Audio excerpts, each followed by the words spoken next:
You are listening to the OverFunctioning Leadership Podcast, learning leadership concepts through life experience. Hello, friends, to another OverFunctioning Leadership Podcast edition. I'm Alex. I'm John. The acronym is jovial, honest, happy, and neutral. And I'm Zach. Zippy, active, charismatic. And I hate this podcast already.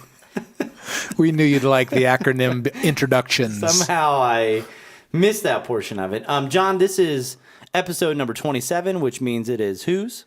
This is Vladimir Guerrero. Ooh, he could hit a pitch, the crappiest pitches I've ever seen in my entire life. That's right. Right, Zach? Digging him out of the hole. Yep, he played for the Expos. Then I don't remember who else. Yeah. Anyways, regardless, I believe his son plays too. Yes. Hero Guerrero. No, I don't know his name. He's got a big afro. Hero Guerrero. Hero Guerrero. Well, we're glad to have you. Thank you for joining us on iTunes or Google Play or Simplecast or YouTube. All 13 of our actual viewers and some percentage of our subscribers. Yeah, so this week we're actually going to be tackling the question, how to give good advice. Perfect. Oh, that's poetic irony right there. Yeah, because we actually didn't tell John what this question is, but I know that he already dislikes the question, so it's going to... Well, this is a guy who grew up, I'm talking about myself here, John, John, John, jovial, honest, happy, neutral. But I grew up reading Dear Abby, which is all about advice. And great. I've read it for 40 years. You should be good at this. I should be very good at this. Good, awesome. So before we get there, we should probably recap our last podcast, which was with Allison Capella. She was a guest of ours, our first female guest, Title IX. Great. 1972. Yep. So, John, what was that about? Well, Allison was here with us and did a good job of talking about her role at the church that she works at and also attends. And the question that we posed is, how is a church like a family? And it was interesting to hear her discussion about gifts and how sometimes as the volunteer coordinator at her church, she has to tell people, yeah, I know you want to do X or whatever it is, but that's really not your gift, and they can have some difficult conversations. We then went on to talk about how it was a connection to a family, and it was really interesting to hear her perspective on church and family. Yep. So that now will lead us into the fable portion of today. So go ahead and take out it's warm outside. Get your hammocks out, and I'm not talking about the crappy rope ones. I'm talking about like the string ones that like engulf your body. You know what I'm talking about? Yeah, like the ones I have at my house, but also laid in Guyana is wonderful time of my life. Hand stitched, right? Hand stitched, yes. Yeah. So, I would suggest you not to lay on your belly. It makes for a weird experience. Anyways, so I'm actually going to be bringing the fable today, and so we're talking about how to give good advice and how to ask good questions, and this is going to lead us down to a lot of different paths. So the one that I have happened, I don't know, just pretty recently. So I had I'm a student council advisor, and I had a student who no longer wanted to be a part of student council. And this happens pretty often. And what I found myself doing is that I noticed that they told me that they wouldn't be in student council anymore. And I immediately went into this almost questioning portion of why they were getting out of student council. What can we do differently next time? How can we make things better?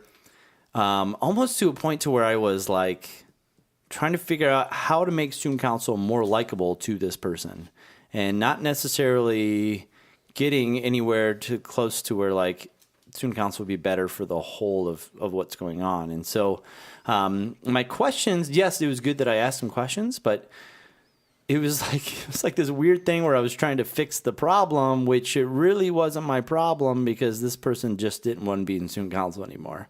And I know that's part of my personality where I'm just trying to get people to like me, and everybody likes that, right? Everybody wants to be liked, but it was just interesting, and so that like made me think a lot about this whole advice piece and giving advice. Is that just Am I just trying to get people to like me, and that's why I'm giving advice? And perhaps that's true. I don't know. We're going to explore that now. So, gentlemen, how do we give good advice?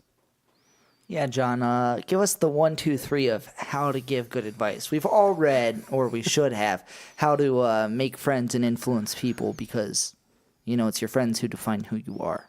Okay. I read the wrong book. I read the one about how to not make friends and alienate people. Oh, yeah. Okay. Yeah, that's a sequel Okay. to the first book. It didn't get as many hits. No, it didn't do so well. So how to give good advice? So one way to give good advice is to, first of all, do it in an unsolicited way. That is, don't wait for someone to come to you with a problem. Go to them, telling them a problem that you observe in them, and then give them the solution of how to fix it. Oh, this is out of that second book, by the way. Yeah, it's figuring out what's going on with other people, things that particularly you don't like. Things that irritate you. Yeah, and then tell them what you don't like about them and tell them how to fix it. So am I ultimately trying to build this sense in the other person that they have something wrong with them, Yes. and people will be observing those things and bringing it to their attention at random intervals. Like there's just always something. You're just looking out for them and trying to help them see a problem that they don't see and then give them the solution they don't want. Yeah. I can see how that'd be beneficial. Yes. Do you guys have any advice for me right now? Anything I could be doing better? I don't know. My hair's a little messy. Let's make it like really raw. I can't see your ears. That's better. I feel better now. Okay, now I'm upset. They're covered again. So obviously, unwanted advice is something you should probably not do. Well, I would say try it and then sit back and see whether or not it was a good idea or not. But it's been my observation when I've tried to give advice to people that they haven't sought out, it tends to not go very well. And I would say that giving advice to somebody, I think there might be some good intention overall. I could see, especially in a one-down relationship, somebody being like, you know what, I'm your whatever, and I could see this in you, and I think you need to change this, so I'm going to tell you that you need to change these things. And, from all of our experiences being youths, I've always really enjoyed those portions where my parents said, you should do this. I think that's where that rebellious stage comes from, but whatever. But I can understand why somebody would do that. But on the other end of it, it's just not a good idea. Yeah. I just want to say that the scientific method is great. Like I've seen this in myself because sometimes I just want people to grow so much that I take my perspective and I just say, hey, like I've seen this. Have you thought about that? And then they don't seem to get it because they don't really want to get it. And so I'm just like, you know what? I want to grow. The problem must be with me. Maybe I'm saying it wrong, or maybe I'm not being clear. Let me try again, and then I'll try it again, and it just doesn't work. And you know what? I'm like, maybe I'm approaching it the wrong way. Maybe there's a bigger problem that needs addressed first. And so I look for something else, and I throw that out there, and it just doesn't seem to work. Yeah, I would say this comes from a reactionary. I think this probably from an emotional state of reaction more than I can still see it as somebody trying to respond and be thoughtful and be responsive, but I think in some ways this could easily stem from some sort of reactionary, a reaction more than anything else. So this is the OverFunctioning Leadership Podcast. Yes, it is. And the leadership component of it is John Maxwell defines leadership as influence. And so if our listeners are interested in improving their influence, the question is giving unsolicited advice with the complementary problem-solving technique. The question to ask is, will that cause someone to move toward them or away from them? And it's been my experience that it causes people to move away. Therefore, influence decreases. Yeah, rather quickly, I would say. And if we would subject this to a triangle, then it would be you, the other person you're trying to influence through some sort of whatever behavior, and the behavior would be the third piece. So the behavior and the other person now become a lot closer, while you are now on the outside of this triangle. So That's about the way it works. So, okay, so that is step one. Unsolicited advice is always something that's terrible to give. Yeah. How else should sure. we give advice? So another way to give advice is to ask somebody this question. What problem do you see in yourself? And to ask that question completely in an unsolicited way. And they'll typically be met with dead silence and perhaps violence at the same time. So focusing on another person is probably the best way. This hyper focus on another person, incessant worrying about another, invasive behavior really helps to increase influence. If I might just talk about triangling for a second. Sure. I've seen this. Can we this second step of this advice, clearly overstepping your bounds and being invasive behavior is probably something you shouldn't do before you jump into your expose. Right, just being painfully unaware of your own shortcomings too. I'll add to that. Yeah, so let me talk about something I've seen surrounding me recently. I actually have a close friend who they're hypersensitive to their parents' relationship.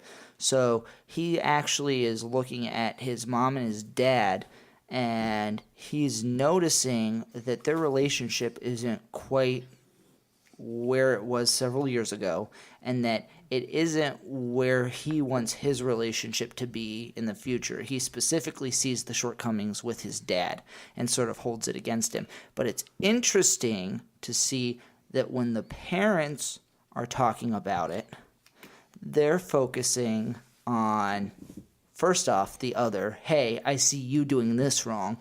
You need to approach this way. When this happened, you should have done this.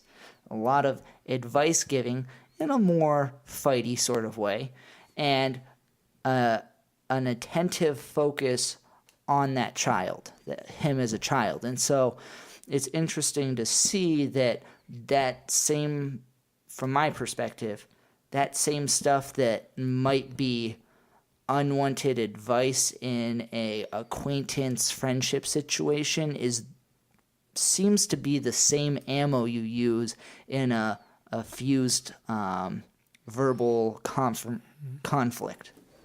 Okay, so we could just jump to the chase here. John, your real answer to how to give good advice would be what? Should you give advice? I think you can ask permission. So okay. You might say to someone, I know you're struggling with that issue. Can I share my perspective? Or I was in a similar situation. This is what I did. But you might not find this very helpful. I use the phrase a lot, you're free to reject anything that I say. But I'd say more times than not, a person that is on the advice giving should be answering a request, not being the one setting the agenda. I think that's a generally true statement. There's exceptions for sure. I think parents who see their child making decisions that are dangerous, harmful, teacher, student, I think there's times to be proactive. And so I'm not saying that shouldn't take place. But I think in general, and especially if it's not a dangerous situation, that you allow others to, experience as the best teacher, if you will. I think you can get a sense if somebody's open or closed. And if you sense that they're closed, advice isn't going to go anywhere. Yeah. So why do people give advice? I actually have written down here, how does giving unwanted advice relate to taking chronic anxiety or acute anxiety and just running with it? And my thought in that was, are you taking a chronic anxiety that you yourself find unbearable in someone else. Like you can't bear to deal with them having this anxiety anymore, and you just want them to deal with it because you see a solution. But that didn't jive with me so much. Well, I could see that. I mean, if somebody, let's say it's your friend or somebody who's close to you, has a bunch of anxiety, most likely I would say that they're trying to and probably being somewhat successful in giving some of that anxiety to you. So it would best be in your best interest to give them advice, so that way you could no longer have that anxiety. So that would be the reason why to give that advice. Also, I mean, part of that too is to get a shot of dopamine and feel really good, especially if they take your advice. But interesting. Pseudo versus solid self. So our listeners, we've talked about that before. Pseudo self is someone who isn't really sure what they believe. They're deeply tied emotionally to others. And so when one comes to them with a problem or they sense a problem in another, it affects them emotionally. It's the emotional process, exchanging of emotions between people. Versus a solid self, this is on a continuum, of course, but a solid self where a person can separate one person's problem from my problem.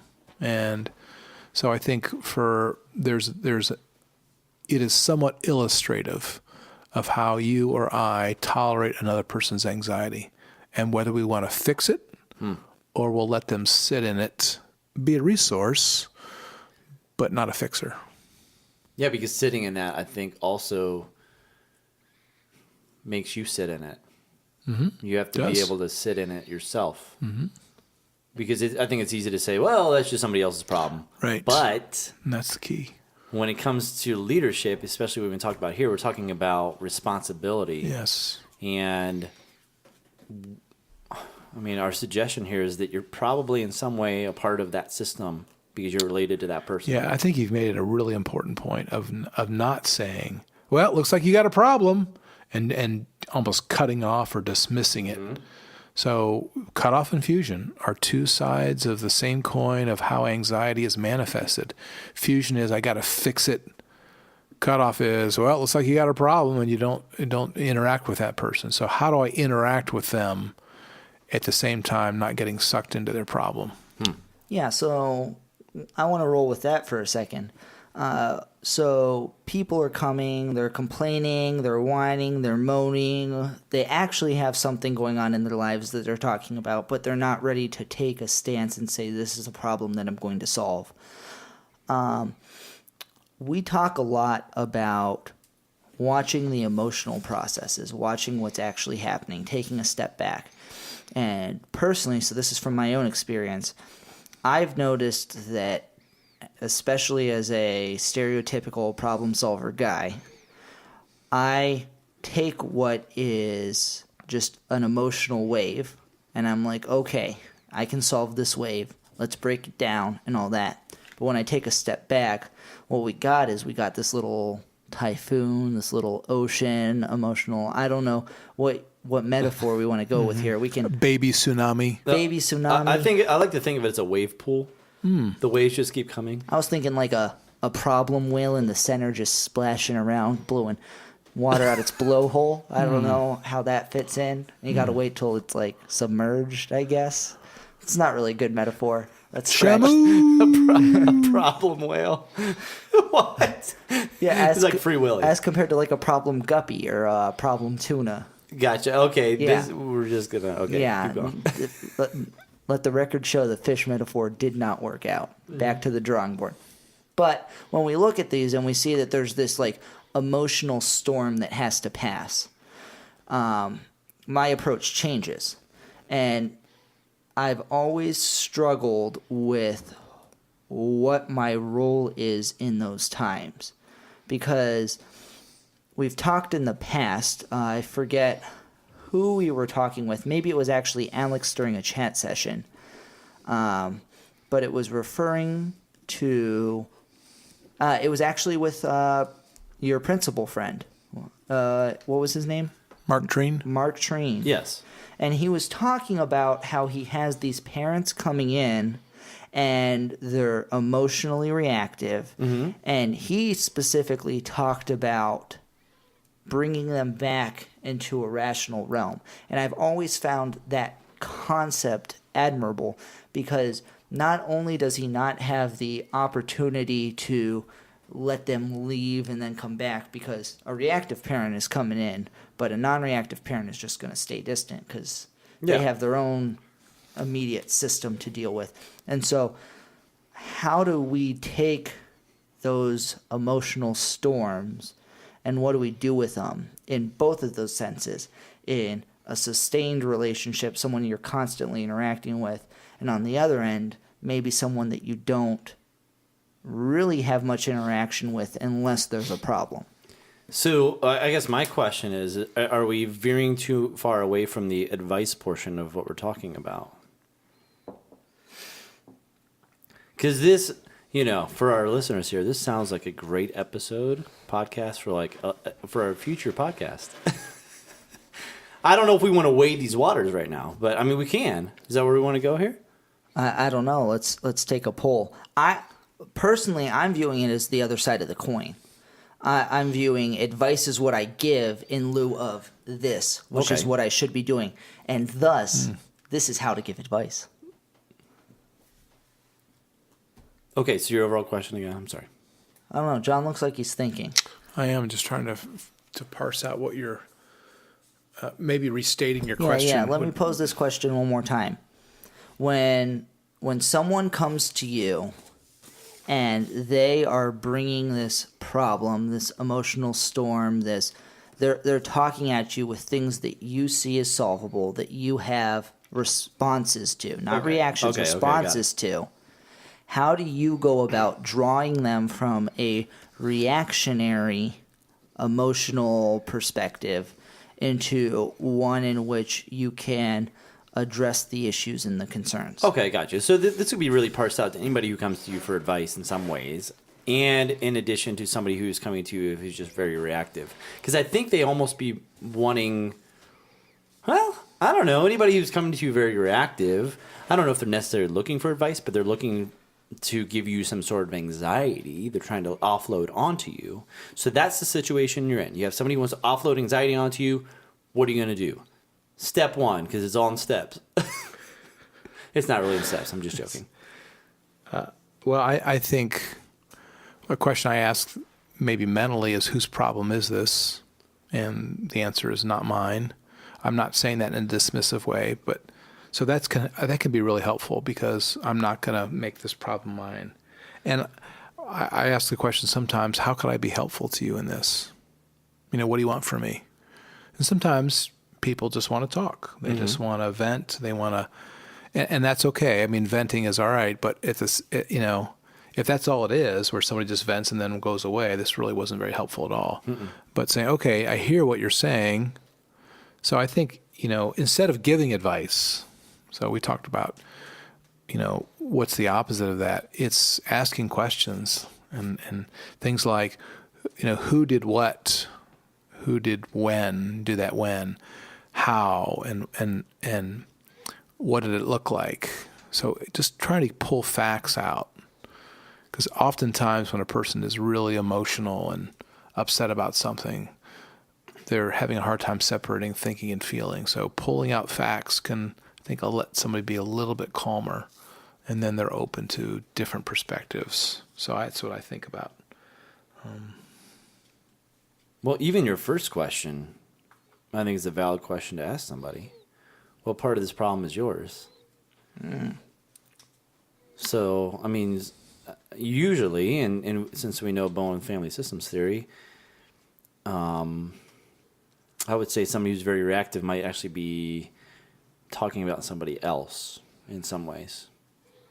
This is somebody else's problem, so I'm going to talk about this problem. Now it is affecting them, but we do suck in other people's problems and make them our problems as well, quite often, I would say. Yeah, I had a conversation with someone recently who has a son-in-law who he came to me and wants the son-in-law to change his behavior.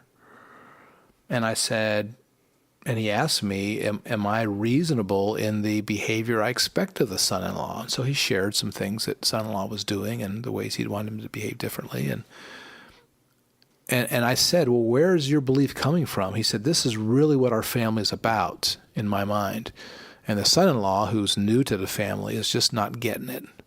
And so he asked me the question, do you think it would be wrong for me to take the son-in-law like out for a beer and have a heart-to-heart and just lay it out like, here's some things you're doing wrong? Ooh. So I do like the one-on-one conversation. You know, the mom wanted the daughter to be there too, to have a three-way conversation. And I said, I don't give advice, but if I would, I'd say, do not do that.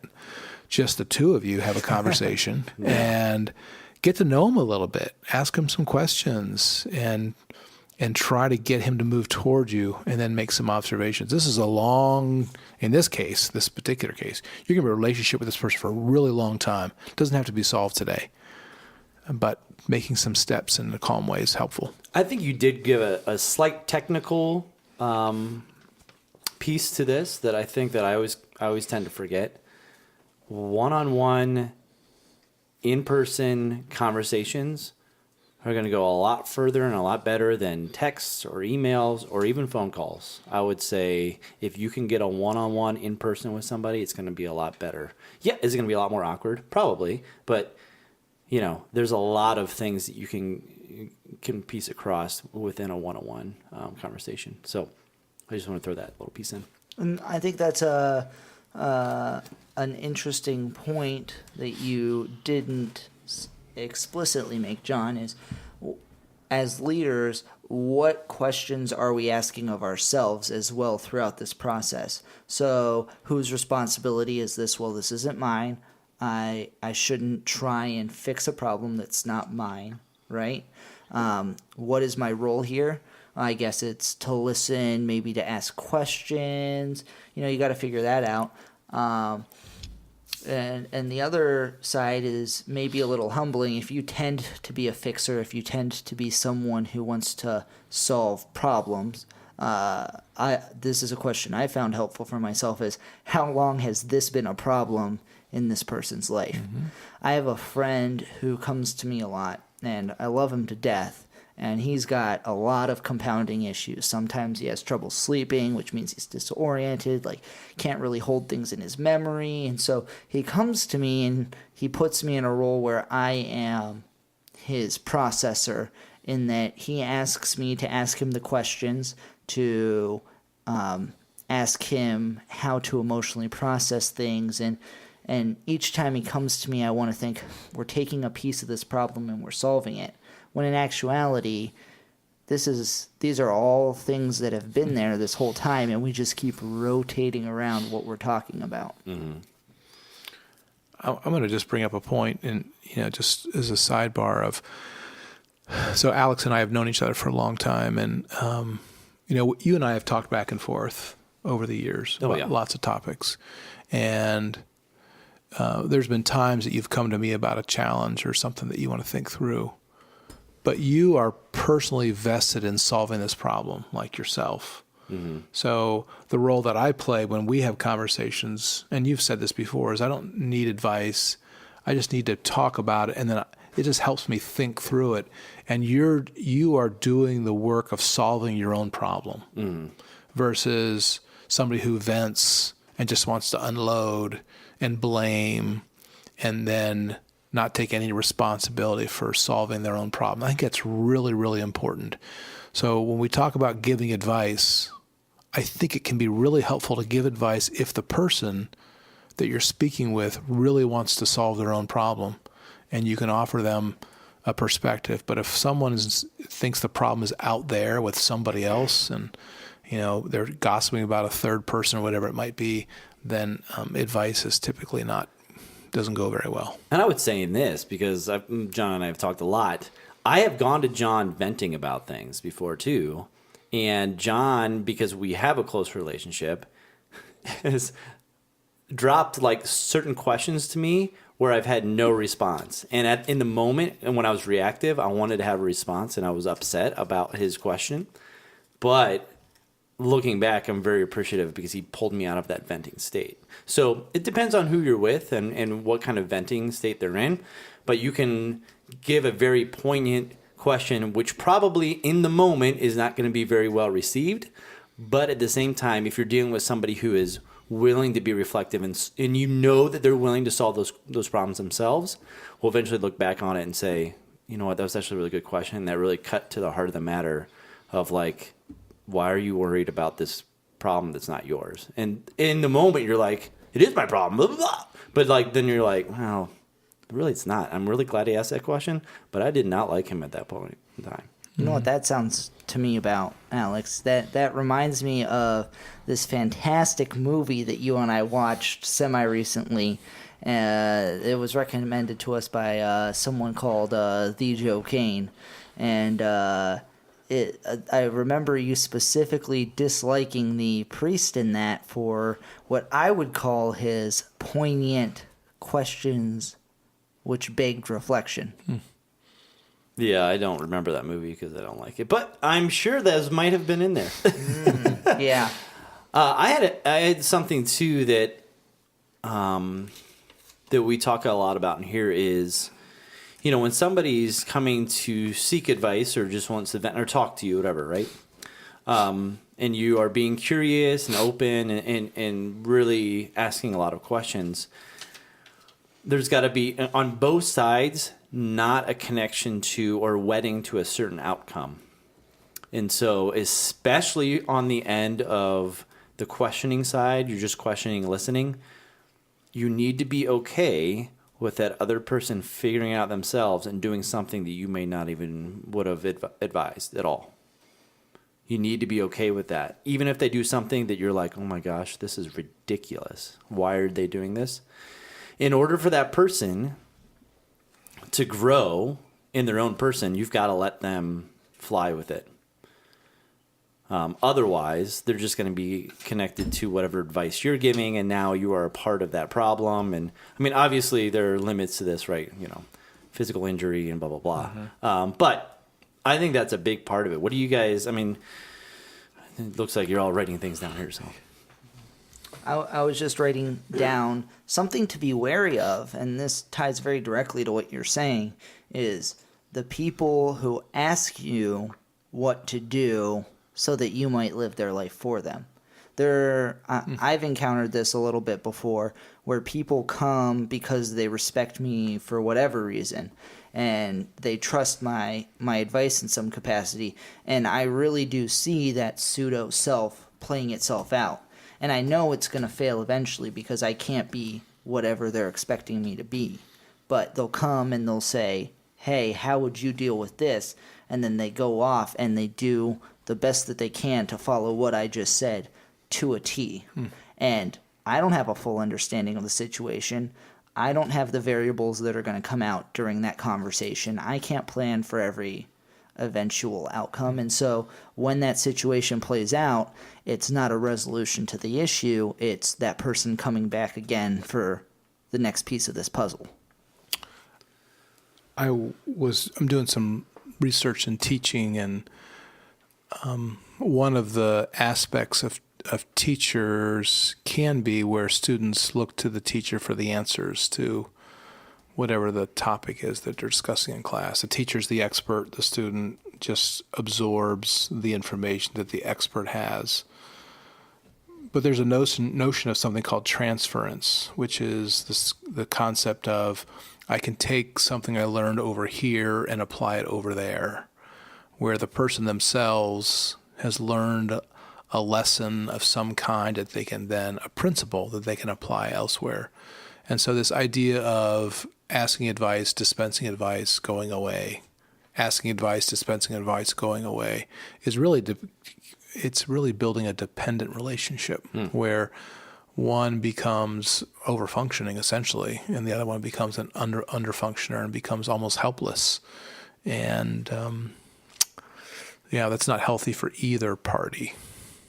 And we have been talking about how to deal with this advice giving conundrum, not conundrum, but scenario that we're talking about. And I just want want to make it clear that, yeah, we're giving you some tips on what to do here. And, we're pretty much being vague in some ways because there's questions and we don't know exactly what's going on. So asking a lot of questions, being curious, and allowing for outcomes to be where they be. And I was listening to us and I'm thinking, man, we must just be the most awesome people because we do such good jobs at this or whatever. Look, we're three guys, right? I just want to make sure this is clear. You're free to reject whatever we're saying here. But I would be willing to say at some point that I think everybody's in this position where people have been asking advice of them, regardless of how they're seen as a leader. And if we use the definition of leader as a position of influence, everybody's a leader. And I've seen students as young as whatever. I can remember as a little kid even asking other little kids about different advice about different things. And so this goes across the board. And it's just we're not just talking about like, well, I'm a mentor or I'm a teacher or whatever. We're talking about everybody everywhere, about what to take those steps when somebody does come to you with advice or when they come to you with venting or they come to you with gossip. There's a way to interact that could be helpful to both parties, actually.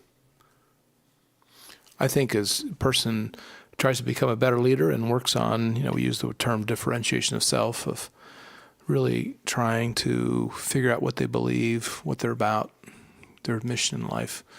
It makes them attractive to others. People want to know what they think about topics. And so I would urge our listeners to think carefully about even this particular podcast, because you are going to be put in situations where people are moving toward you and venting, wanting advice, and offering questions and thoughtfulness without solving the problem for them, I think can be really important. Mm-hmm. One thing that was really helpful for me approaching this before I encountered Bowen's theory and just putting this in an emotional processes sort of frame of thought is the 3-question system that I asked myself. It's, does this need said? Mm-hmm. Does this need said now? Mm-hmm. And does this need said now by me? And I've found that very helpful because you rarely get past the second question. Because often the times when people are coming at you and they're, whether it's venting, whether they're complaining, whether they're gossiping, that's usually not the time to break in with some huge emotional insight or the piece of the puzzle that someone's truly going to hear and apply to their lives. And often it doesn't even seem like it should be you. Mm-hmm. I can think of the quote Ed Friedman used. Ed Friedman is an author and published several books, Generation to Generation, Failure of Nerve, which is my favorite leadership book. In part of his work as a rabbi, he would counsel families and people, but he would occasionally say, as somebody vented or talked about a problem, something like, sounds like you're in a pickle, and say nothing else, as a way of clearly communicating to the person across the table from them that this is a problem that they have to solve, and a leader can be a resource, but certainly not the one that solves it. Mm-hmm. Maybe a final question here, gentlemen. When, let's say somebody comes to you, and this is just something I've been thinking about lately, somebody comes to you about somebody else. What are you to do there? Are you supposed to break that triangle up and say, hey, you know what, you should probably go talk directly to that person, and I'll talk to you about how to do that, but I don't really want to hear about this person. I realize this could be situational, but I found myself more in positions where I'm like, I just don't want to hear about, you have a problem with somebody else, and that's tough, and I could talk to you about how to get through that, but I really don't want to hear your problem about somebody else, because that's very intimate between you and somebody else. Does that make sense? What do we do there? I don't know if it's, I don't think we say, yes, you do something, or no, you don't do something, but, you hear what I'm saying? It sounds like you're just saying, what is my role here? Yeah. And let me tell you what my role is. It's looking at these people who want to use you as an emotional dumping ground, someone to transfer their anxiety to, or maybe someone to to fuse with against some third person, right? Looking for someone on, I don't know what they're looking for. And what it seems like you're trying to say is, hey, I'm here as a resource, but not as someone to listen to you all day. Well, maybe not in that case, but I'm just trying to think of. I think it's so tempting, and I've noticed this in myself to say, "Oh my gosh, something just happened with somebody. I'm gonna go to Zach now. Something happened to John. Man, I gotta tell him about this thing that happened to John." And now, how appropriate is that? And maybe this is for another time to talk about this, but I noticed that a lot. And then when somebody approaches you with such a thing, what's your role in that? And I don't know. John's smiling. Yeah, no, I just think of Friedman talking about this, where, someone in a place of business came to him and talked about somebody else. And so he went and told the other person, hey, just so you know, what Fred was talking about, you didn't really deserve that promotion. What? That's what Fred said. I'm not saying you didn't or did. I'm just telling you what Fred said. So if you got a problem, maybe you want to talk to Fred. To get Fred and the other guy to talk about it and get the issue from chronic to acute. Now, there's wisdom that comes from that. I get that piece. But a question I often ask people is, what do you want this person to do differently that you're complaining about? And I would say in the majority of conversations I have, it's almost always some type of reactive behavior that somebody's exhibiting. So Fred comes to me to talk about Larry, and Fred says that Larry does X, Y, and Z, which is prototypical, undifferentiated behavior, blaming, incapable of learning from their own mistakes, loves to gossip, problem is always with somebody else, et cetera, et cetera. And so the question I ask Fred is, okay, can you change Larry? I mean, do you think you can do that? And perhaps another question to ask is, what part of Larry's behavior have you actually contributed to about the way you're responding? Many people don't want to hear that question, but it can be something to think about, where somebody else's behavior, this is emotional process, can be dictated or impacted by the response or non-response of a leader, particularly. But sometimes Larry's just out to lunch. Yeah, that was interesting. Just taking that step back and saying, what are the processes going on here? Someone has something and they come and they react to me. What do? Do I react to them reacting? Because a reaction to a reaction is still a reaction. It is. Okay. Recap. Here it is. How to give good advice. What do we do? What are we to do? Well, just to emphasize the fact that our answer is better than every other answer out there and the only answer, when we are giving advice... So, wait. Are you telling me now? So basically, I love this question because it says how to give good advice, and we're giving advice of how to give good advice. We are the only true source of advice. That's right. On how to give advice. And our advice to you is don't give advice. But let's qualify that. Don't give advice unless asked. But even if they ask, maybe you don't want to give advice because that could be bad. Because it's dependency, yes. Yeah, and so at that point, you're dealing with venting, you're dealing with some sort of emotional outburst, you're dealing with complaining, and our response to that, our advice to you is, ask poignant questions which beg reflection. But really, don't do that unless you have a relationship with someone. So... I don't know. What are we saying here? Yeah, well, my thoughts come from Dale Carnegie's second book. What was it titled, the second book? It's something about how to lose friends and alienate people. That's right. So my piece of advice would be rude, be definitive, and when things get really tense, cut off and stop speaking. So there you go. You have the full gamut of what needs to happen here. But in all seriousness, stay curious, stay connected, ask a lot of questions, and allow people to figure it out themselves, which is very difficult. But the more you practice that, the more growth you'll see, not only in yourself, but in the other people that are around you. So, yes, these are very vague answers to this question, but I think overall, all three of us would probably say, stop giving advice, unless it's directly asked to you. Even then, maybe second think it. I almost have an addendum to that. Don't ask advice unless it's our advice. And I honestly, Alex, I think that's a great segue into how they can contact us. Oh, yeah. I think if you really need more advice giving, you could go to theofpodcast@gmail.com. That is theofpodcast@gmail.com. You could even message us on YouTube or on Facebook. I don't think you can do that on iTunes or Google Play, but you can listen to us there. You can leave ratings of us too, Oh my giving gosh, us a we would love some 5-star, ratings. telling us how great our advice is. Yeah. Otherwise, if it's a 1-star, I think we can delete you somehow and go back to a 5-star. If only. Because We only like the advice that we like, and we discard everything else. yeah, I think that's important. Yeah. So, other shout outs, maybe Jesse Hofstetler did a little music for us. That's pretty awesome.